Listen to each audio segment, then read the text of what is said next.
Good morning, guys. So, I have hit my 4 weeks, and I hit it yesterday, but I was not able to post yesterday or record. So, I am doing it now. I guess it doesn't really matter. 4 weeks is 4 weeks. um, but baby is now the size of a poppy seed. So I don't have a poppy seed. This is a chia seed, but I thought the two were pretty close. It was the best thing that I could find to represent the size of the baby right now. So I'm not experiencing too many symptoms right now. Just a lot of bloating, like a lot of bloating. Like I feel like I'm already like 3 months pregnant because I'm so bloated. But all I drink is water. So I was hoping that drinking a lot of water would make that bloating go down, but I guess that's just not possible when, your body's going through as many changes as it is. So, just bloating a lot, and then my boobs hurt really bad. Sorry, TMI, but this is a pregnancy vlog, and it's the truth.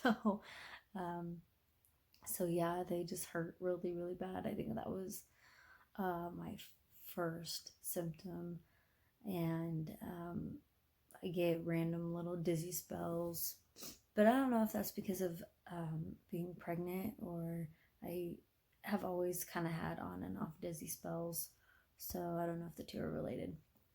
But so I've got those two, and then they say when you're pregnant, sometimes like your gums bleed a lot, like when you brush your teeth, which happened to me in the past, but this time it's tooth sensitivity, which is really weird to me. I didn't think that was anything related, but my teeth are never this sensitive. I was trying to eat ice cream the other day, and I couldn't even eat it. I had to give it to my kids because it was so cold on my teeth. I just couldn't handle it. So the two have to be related somehow, maybe. And haven't had really any nausea yet. One thing I am struggling with a lot, because it's my addiction and I love it, it's coffee. I'm trying to cut back because with my other kids, I didn't really cut back at the beginning. Usually around the time I get morning sickness, I'm like repulsed by it and I can't even stand the smell of it.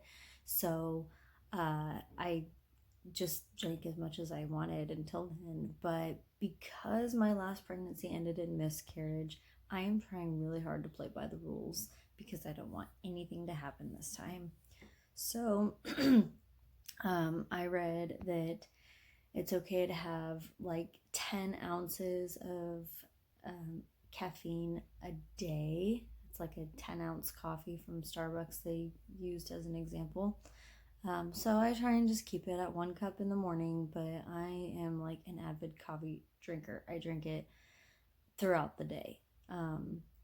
Not like all day long. It's not the only thing I drink, but I have my 1 to 2 cups in the morning, and then I'll go get a coffee from a coffee place, and then sometimes I'll drink coffee like after dinner or something. But now I'm just trying to stick to the 1 in the morning, and it's been really, really hard for me. But I just know in a couple weeks I'll probably start feeling the queasies a little bit, and I might be turned off to it. So I'm not stressing about it too bad, but at the same time, I'm trying to play by the rules, or what they say, is appropriate to have in a day. So, this might sound ridiculous, but because my last one ended in miscarriage, and I have seen this happen with a friend and a sister of mine, I keep taking tests, just making sure that the positive is still there. um, I have seen it before go from positive to almost nothing less than a week later, and then a few days later than that, the test is negative again. So I'm just trying to make sure that that does not go on with me. So I did take another test, and the last test I showed you guys was one of my first tests. I think it was like my first or second one, so it was not that prominent. I mean, I guess it was, but I just wanted to show you the one I took this morning because it's really, really there, and I'm excited about it. And there it is, nice and prominent. It's like awkward lighting in here, so I'm just gonna kind of move it around a little bit. Anyways, you see it, you can get it. I don't have to do it every time, but I just wanted to show you guys this one positive because it is very dark and I'm excited. It means the hormones are increasing. Okay, so now yesterday I was at the store and I knew I needed a prenatal, so I kind of just settled with one. Sorry, my bangs are kind of all splitting weird and I'm just trying to fix them. Anyways, I didn't want to just get like a cheapy brand. I wanted something that's trusted. In the past, with my other two, I didn't really pay attention to, you know, a good prenatal or a bad prenatal, one that works really well or one that doesn't. I didn't really know the difference, so I just got whatever prenatal I wanted.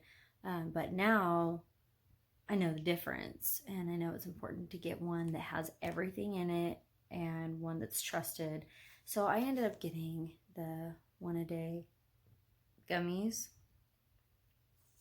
Honestly, these are really disgusting. They taste like fish oil to me. Even though it says there's no fish in them, I don't like them. But I'm going to finish the bottle because I bought them. And then I'll probably switch to like the pill version of that. I'm not sure. Or I might shop around. I do use doTERRA oils, and a friend of mine uses the Lifelong Vitality Pack as her prenatal. So I'll probably switch to that eventually because I know it's got everything in it that you need. All right, and last but not least, the apps that I use to, you know, track my pregnancy. With my last two, I used, you know, just, I think there was one like called The Bump or something like that, and I used two different ones with both my kids. And then the pregnancy that I lost, I started using the Baby Center app. So I went ahead and downloaded that app this time. And I also added the What to Expect app. And it's not really necessary to have two apps. They all say pretty much the same, but I like to use the two to really compare, you know,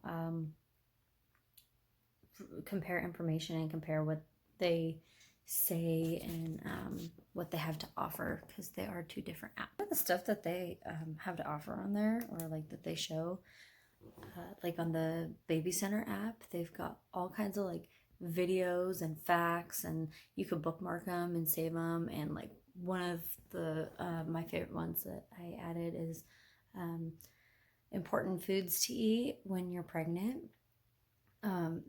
It just has a lot of good ideas in there because, you know, a lot of people think, oh, I'm pregnant, I can eat whatever I want. And no, it's really important to get certain vegetables and nutrients. And I am a total vegetable person, so I'm super stoked about just loading up on vegetables. But they just show a lot of good advice, and then it explains, both of them do this. It explains the size of the baby and what the baby looks like, and the changes that are going to be going on with the baby this week, and the changes that are going to be going on with you this week. And I really like that. So even though, you know, I've been through this a few times before, I feel like I space my pregnancies out a little bit to where like I can just kind of relive it. And to me, the last time I went through an entire pregnancy, not the one that I lost, but it's been 3 years.